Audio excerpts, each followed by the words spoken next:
ada kajian lagi luar biasa. Jadi sudah ibadah fahala jamaah, sholat maghrib dan isya disambung dengan kajian, atau yang lebih tepatnya majlis taklim. Ya. Menurut yang saya ketahui, siapa saja yang bisa menghadiri majlis taklim itu katanya lebih baik dari menengok orang sakit puluhan orang, lebih baik dari mengantarkan jenazah. Walaupun di sininya sambil nyender juga nggak apa-apa, Bu. Ya. Sambil nyender, sambil sikile glosor deh, lonjor ya. Bahkan sampai ngantuk-ngantuk pun nggak apa-apa. Itu masih lebih baik daripada di rumah. Dan ini syukurannya adalah apa? Syukuran terhadap nikmat Allah yang luar biasa ini.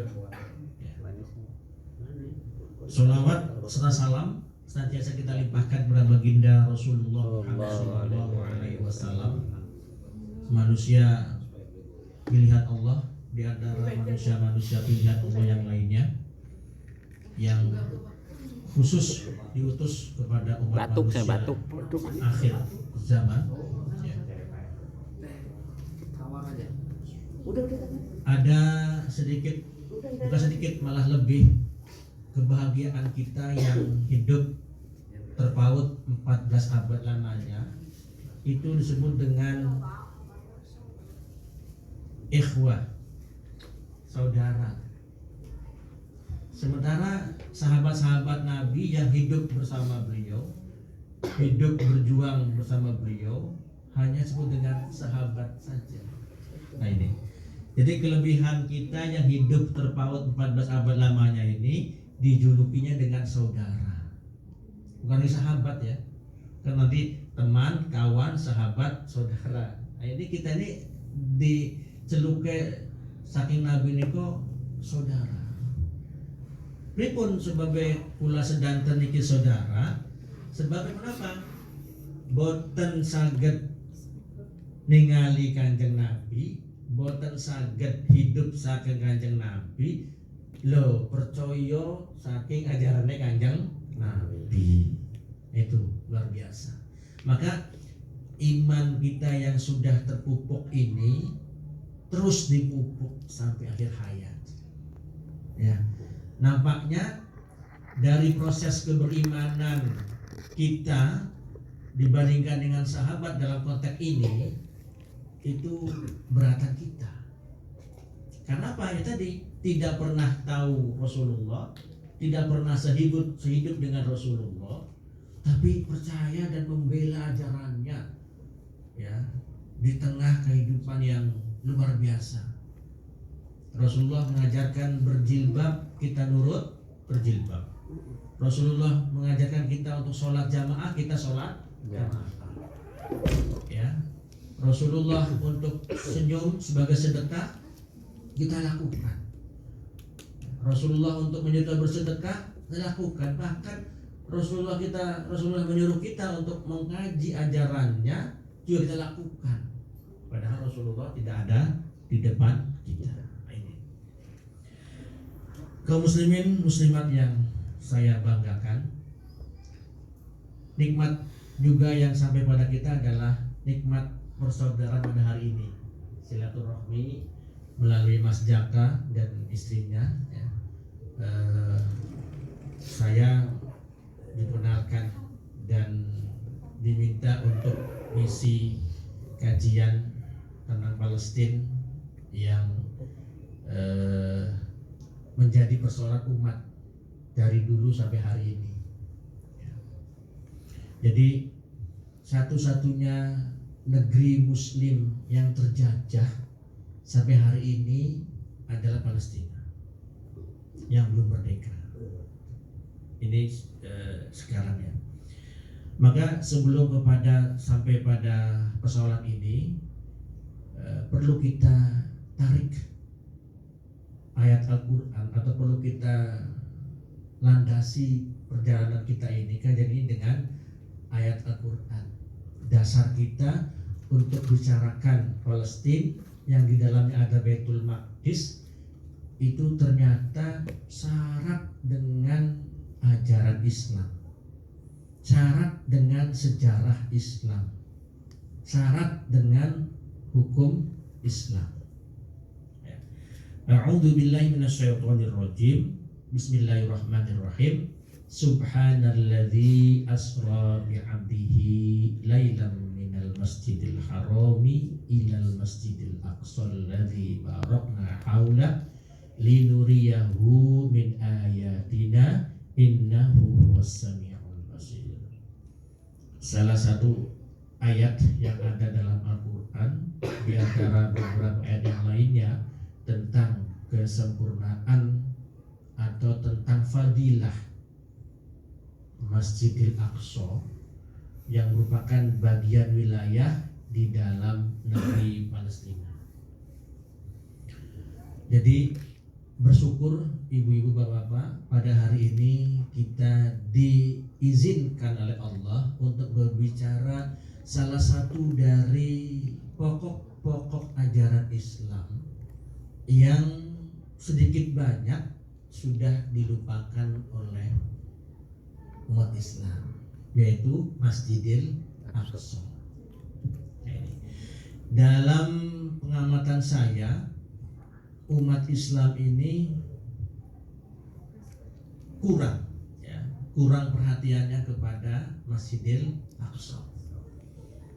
Tidak sekencang atau tidak sedahsyat perhatiannya kepada Masjid Nabawi dan Masjid Makkah, ya, Masjid Madinah Al-Munawwarah dan Masjid Makkah Al-Mukarramah. Padahal dalam lintasan sejarah Islam, Masjidil Aqsa atau Baitul Maqdis ini juga punya rentetan sejarah yang syarat dengan fadilah keutamaan Masjidil Aqsa. Bahkan dalam ayat Al-Quran tadi yang saya bacakan, Maha Suci Allah yang telah memperjalankan hambanya pada malam hari dari Masjidil Aqsa dari Masjidil Haram ke Masjidil Aqsa yang diberkati sekitarnya. Innahu huwas samiul basir. Sesungguhnya Dia Maha mendengar lagi Maha melihat. Sekilas menjelaskan tentang tafsir ayat ini adalah bahwa Allah sengaja memperjalankan hambanya yang mulia, bahkan paling mulia, Rasulullah Muhammad SAW, untuk melihat dunia luar. Yang biasanya Rasulullah itu hanya Madinah dan Makkah, Allah perjalankan untuk melihat sisi dunia yang lainnya. Bagaimana dengan Masjidil Aqsa? Bahkan bagaimana dengan Sidratul Muntaha? Satu. Kemudian menjelaskan kepada kita bahwa agama yang dibawa oleh Muhammad SAW ini tidak saja untuk orang Arab. Allah perjalankan keluar dari Makkah itu menandakan bahwa ajaran yang akan beliau bawa itu tidak saja untuk masyarakat Jazirah Arab, tetapi keluar dari Jazirah Arab. Jadi Al-Masjidul Aqsa itu masjid yang terjauh, Bu. Dalam konteks itu ya, ajaran itu ya. Karena waktu itu hanya Madinah, Makkah, Al-Aqsa. Masjid itu masjid yang terjauh. Maka kalau dalam perjalanan pakai unta, menurut yang saya ketahui itu 3 bulan, 4 bulan baru nyampe. Dan itu ribuan kilometer. Namun dengan kekuatan dan izin Allah Subhanahu wa taala hanya ditempuh dengan semalam. Ya, dalam konteks kita mungkin semenit, semalam itu sampai dengan Sidratul Muntaha. jelas kalau ada penyebutan tempat dalam Al-Quran itu tidak sia-sia. Banyak kelebihan-kelebihan yang di dalamnya. Kenapa ada Baitul Maqdis disebutkan? Jelas ada keutamaan-keutamaannya. Yang pertama diantaranya keutamaan adalah bahwa dia pernah menjadi kiblat umat Islam. Menurut satu riwayat 17 bulan umat Islam menghadap kiblat kepada Baitul Maqdis dalam sholatnya. Yang kedua, Masjid Aqsa ini adalah tempat berkumpulnya manusia di akhir zaman dan tempat awal menyebarnya manusia. Ya. Yang ketiga, dia merupakan masjid yang kedua setelah Masjidil Haram. Jadi Masjidil Haram itu dibangun oleh Nabi Adam, kemudian disempurnakan oleh Nabi Ibrahim. Nah, setelah Nabi Adam membangun Masjidil Haram, 40 tahun kemudian membangun Masjidil Aqsa. Kemudian kelebihan lainnya adalah bahwa di Masjidil Aqsa ini, ketika Nabi sampai di Masjid Aqsa, maka para nabi dan rasul makmum kepada Rasulullah SAW. Jadi luar biasa Rasulullah SAW ini menjadi imam para anbiya wal mursalin. Ini kelebihan-kelebihan yang ada di Masjidil Aqsa. Dan yang kelima, keenam tuh, sholat di dalamnya ribuan kali lipat daripada sholat di lain tempat, kecuali dua tempat. Jadi Masjidil Haram, Masjid Nabawi, kemudian Masjidil Aqsa. Nah, ini Masjid Aqsa ini kalau sholat di dalamnya fadilahnya puluhan kali, ya, ratusan kali daripada masjid lain. Nah, yang keenam atau ketujuh, kelebihannya adalah ada perintah atau anjuran bahwa umat Islam ini disuruh mengunjungi Masjid Aqsa. Ya. Jadi kalau Bapak Ibu kelimpahan rezeki, ya, jangan dulu bicaranya mau piknik ke Amerika, ke Cina, ya. Setelah haji maka pikniknya ke Masjidil Aqsa, bukan ke Amerika atau bukan ke Cina, justru harus ke Masjidil Aqsa. Ini beberapa kelebihan dari Masjidil Aqsa. Nah, ini dari sisi tafsir dan kelebihan Masjidil Aqsa berdasarkan firman Allah tadi. Sebegitu mulianya Masjidil Aqsa seperti yang telah saya gambarkan ini, pada hari ini Masjidil Aqsa tidak sebebas dan merdeka umat Islam beribadah di dalamnya. Umat Islam yang ada di Palestina, di kota Yerusalem atau tepi barat, tidak semudah kita sholat berjamaah di musola ini. Tidak segampang kita sholat berjamaah di Masjid Keraton Kesepuhan atau Masjid At-Taqwa. Kapan kita mau bisa. Tapi umat Islam pada hari ini yang dekat dengan Yerusalem susahnya setengah mati untuk bisa sholat di Masjidil Aqsa. Tahu masalahnya, Bu? Karena dijajah oleh Israel. Nah, ini kita akan catat ini. Jadi bahkan boleh jamaah di Masjid Aqsa yang usianya 50 tahun ke atas. Itu pun dengan pengawalan ketat tentara Israel. Dan beberapa kali terjadi konflik-konflik berdarah antara umat Islam yang beribadah dengan tentara-tentara Zionis. Di sana namanya ada yang murabit.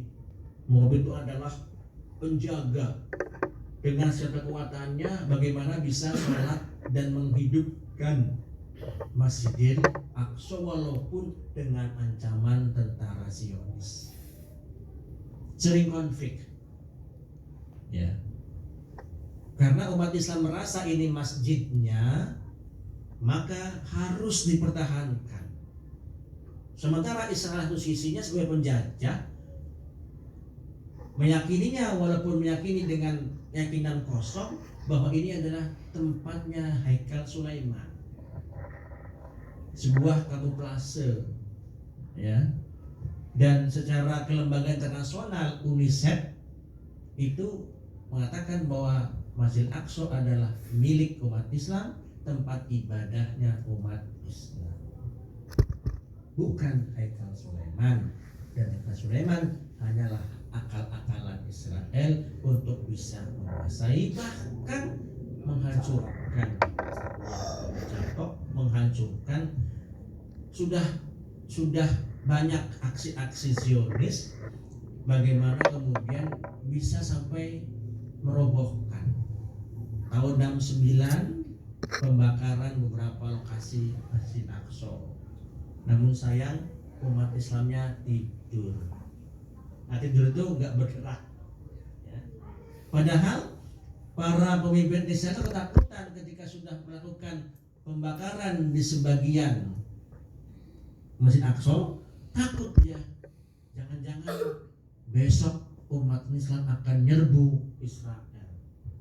Ternyata sampai ditunggu pagi harinya tidak ada apa-apa sama sekarang. Ternyata umat Islamnya pada tidur, baik yang di sananya maupun yang di sininya. Ini satu persoalan. Kita ada baiknya memang hari ini adalah mulai mengecas keberpihakan kita kepada Baitul Maqdis. Mungkin bertanya, bagaimana keberpihakan kita ke Baitul Maqdis? Nah, hadis tadi akan saya jelaskan. Bagaimana kita harus melakukan upaya-upaya pembelaan kepada Masjidil Aqsa yang terjajah pada hari ini. Satu riwayat tersampaikan dari Maimunah. Maimunah ini adalah hamba sahaya Rasulullah SAW. Ini Maimunah laki-laki, ya. Maisarah juga laki-laki.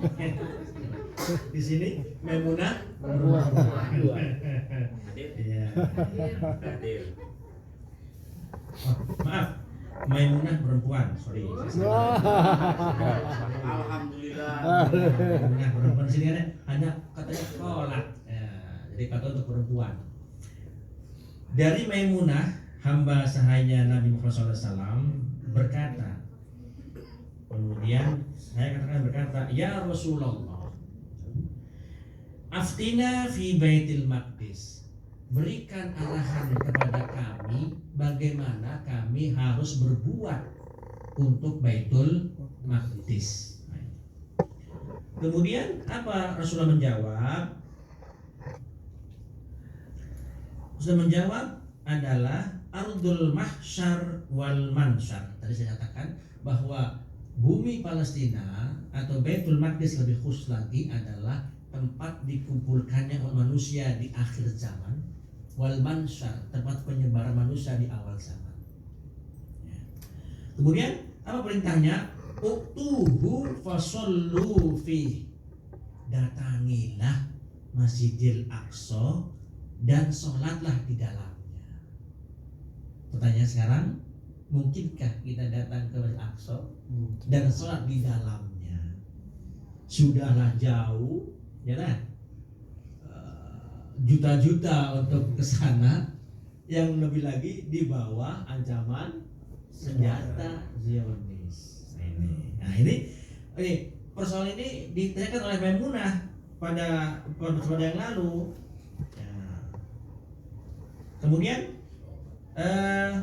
kalau seandainya kamu bisa sholat di sana, ya, satu sholat itu seperti 1000 kali sholat di masjid yang lain. 1000 kali sholat di masjid lain. Ini bersyukur yang sudah haji dan umroh. Mudah-mudahan yang belum bisa haji dan umroh, amin. Satu kali di Masjidil Haram, ribuan kali di masjid sini. Ya, satu kali sholat di Masjid Nabawi, ribuan kali sholat di masjid lain. Semoga kita semua bisa melakukan haji dan amin ya rabbal alamin. Plus ke Masjidil Aqsa. Nah, ya, jadi apa 1000 kali sholat di tempat lain.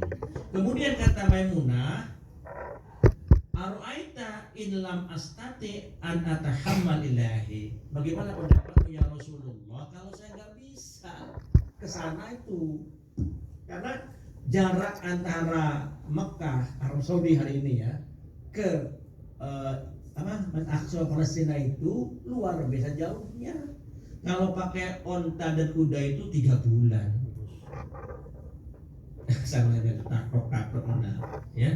Kemudian apa kata Rasulullah SAW setelah ada pertanyaan, mana mungkin ya Rasulullah saya bisa ke sana? Ingin ke sana tetapi nggak bisa. Ya jelas modalnya harus kuat, harus aman, kan gitu ya. Nah kemudian kata Rasulullah apa? Fatuh dilahu zaitan. Maka berilah kepada Masjid Aqsa minyak untuk menerangi sekelilingnya. Nah, ini minyak untuk sekelilingnya. Nah, barang siapa yang mengerjakan itu atau memberikan minyak supaya terang lampunya, supaya bisa sholat di dalamnya, seperti dia telah datang kepadanya dan sholat di dalamnya. Nah, jadi hadis ini sesuai dengan kita pada hari ini. Ya, saya yakin umat Islam setelah Masjidil Haram, Masjidil Nabawi berkunjungnya ke Masjidil Aqsa. Tapi persoalannya adalah jauh dan ancaman senjata. Apa kemudian Fatuh di lahu zaitan? Kalau dulu bahasa diterjemahkannya adalah mengirim minyak untuk menerangi alam. Sekarang adalah memberi dukungan moral atau material kepada perjuangan bangsa Palestina. Jadi kalau banyak lembaga yang melakukan gerakan donasi, ini hadisnya, ini dalilnya. Jangan dibenci mereka-mereka yang berjuang untuk melakukan gerakan donasi untuk Palestina. Karena apa? Secara khusus memang untuk Masjidil Aqsa, tapi secara umum adalah Palestina yang dalam hal ini dijajah. Jadi kalau kita melakukan perbuatan mengirim donasi, sama seperti kita mendatanginya dan sholat di dalamnya. Gampang tuh Pak ya? Di masjidnya sama aja, pahalanya sama di masjidnya. Sudah mendatanginya, sudah sholat dalamnya. Hanya cukup dengan memberikan minyak. Kalau sekarang ya jelas ngirim duit melalui lembaga-lembaga kepalestinaan yang dipercaya. Ini dalilnya Pak. Jadi jangan kemudian terbawa informasi yang menyalahkan lembaga donasi. Asalkan lembaga donasinya jujur dan menyampaikan kepada pihak Palestina, mungkin setelah dipotong menggunakan amil zakatnya. Banyak lembaga donasi, contoh misalnya ada lembaga donasi kasih Palestina. Sampai hari ini terus melakukan gerakan donasi. Bukti konkretnya adalah membangun atau merenovasi, tepatnya renovasi masjid yang sudah tua, sempit menjadi lebar, bagus, bahkan 3 tingkat di daerah Rafah, daerah Khan Yunis kalau salah, di daerah Gaza, Jalur Gaza. dari Gaza. Ada lagi lembaga donasi Mercy, nah itu terkenal itu, sudah bisa bikin rumah sakit. Dan lembaga-lembaga donasi ada yang membekali untuk air minum, ada yang membekali untuk tas-tas sekolah, ada yang membekali bangunan, termasuk ACT. Itu tanpa mengurangi rasa hormat, ACT itu juga berjasa benar melakukan kumpulan donasi dan menyebarkan ke wilayah Palestina. Dan layak dibantu karena memang terjajah, terblokade, tersabotase. Ya. Siapa lagi yang bisa membantu selain umat Islam? Apalagi jelas hadisnya ini dan bisa dilebarkan kepada Palestina. Nah, apalagi pada hari ini Palestina layaknya juga wilayah negara Indonesia di musim dingin itu kena banjir. Kemarin saya dikirimi berita dari orang Palestina itu Gaza kena banjir. Gaza dan Palestina secara umum kena musim dingin yang menggigil, Pak. Badai dingin. Badai dingin. Dan maksudnya musim dingin ekstrim gitu ya. Itu juga Ekstrim. Cuaca dingin ekstrim. Itu dari sisi alam sekarang. Dari sisi politik pada hari ini itu adalah menangnya Partai Likud Israel yang dipimpin oleh Benyamin Netanyahu yang berkoalisi dengan partai ultranasionalis dalam memperebutkan kursi parlemen di sana namanya Knesset 64 dari 120, menang tipis, tetapi dia memenangi itu dan kembali menjadi Perdana Menteri. Apa persoalannya, Bu? Bukan hanya orangnya ini Benyamin Netanyahu ini dalam sejarah Israel, dalam sejarah konflik Israel Palestina ini berlumuran darah Palestina. Ya. Beberapa kali gempur Gaza. Dan ketika dia naik lagi sekarang, maka eskalasi perang atau kekerasan itu akan meningkat. Ya. Ini perkiraan karena kita bicaranya track recordnya. Ya. Bagaimana dengan sisi Palestina sendiri? Ada kelompok yang siap melawan Israel yang di Gaza itu, Hamas. Ya. Kemudian ada juga kelompok yang baru muncul di tepi barat bernama Sarang Singa kalau terjemahkan bahasa Indonesianya itu melawan. Ada pengamat yang mengatakan akibat kefrustasian tanda petik menghadapi kondisi kesewenang-wenangan Israel di tepi barat, di mana pemerintahannya yang di tepi barat itu oleh otoritas Palestina yang Fatah itu tidak melakukan pembelaan, maka dia lebih baik akan berlawanan. Jadi mati ditindas, lebih baik mati setelah melakukan perlawanan. Nah, kalau semua nanti wilayah Palestina itu akan terus melakukan perlawanan, maka eskalasi perang akan terus. Karena apa? Satu sisi ada negara yang menjajah, yang ingin mempertahankan jajahannya. Satu sisi ada yang mengatakan ini tanah kami yang dirampas, ingin kami kembalikan.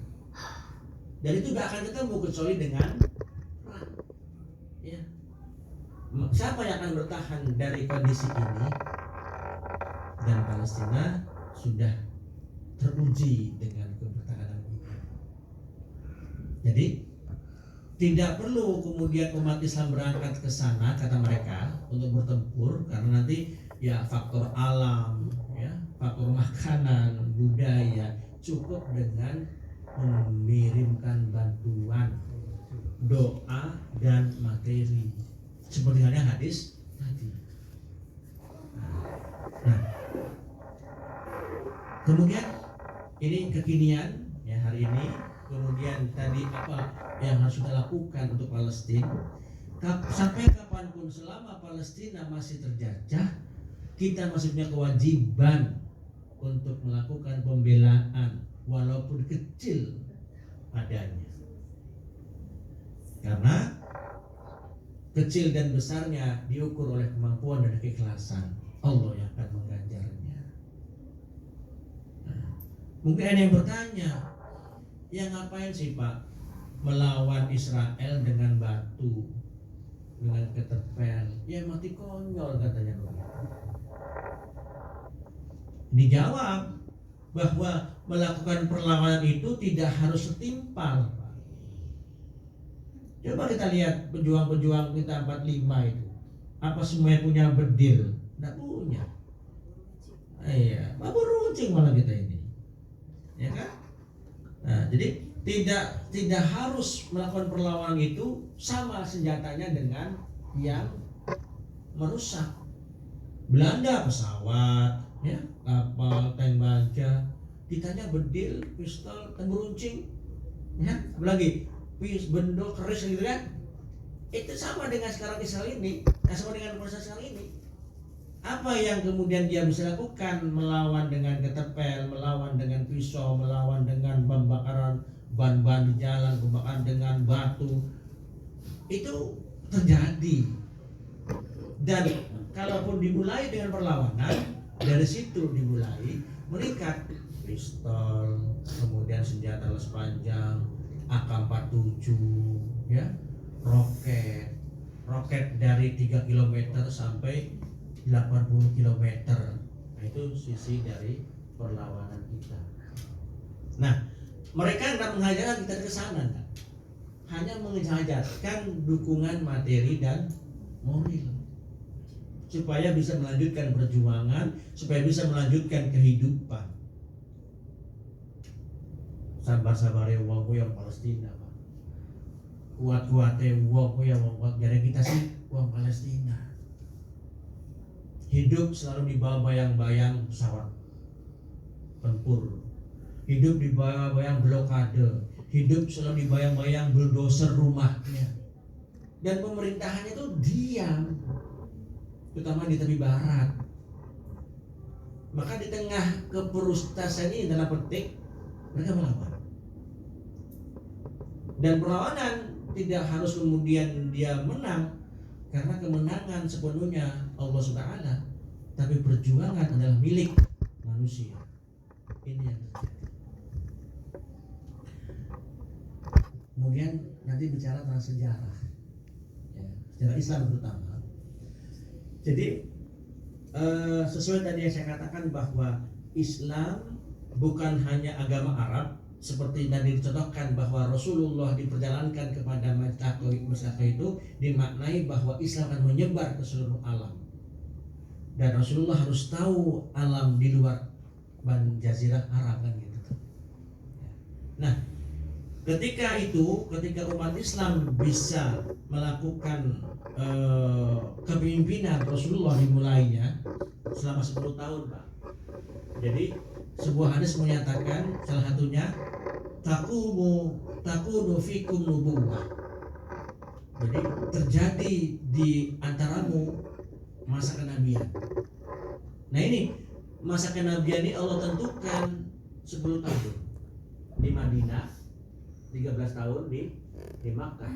Nah, ketika kemudian di Madinah Rasulullah melakukan apa yang disebut dengan negara atau pemerintahan saat ini, mengirim utusan ke raja-raja samping kanan kiri, ayo berislamlah kamu, nah gitu. Aslim Islam, berislamlah kalau ada selamat. Itu sebuah pemerintahan. Lakukan perang, perdamaian, lakukan pengkajian, masjid, pasar, itu 10 tahun. Dan juga perluasan, ya, dakwah. Nah, di masa Khulafaur Rasyidin takunu fikum khilafah ala minhaj nubuwah, terjadi pada masamu adalah masa pemerintahan khilafah atau khulafah rasyidin mengikuti metode Nabi. Artinya kepemimpinan khulafah rasyidin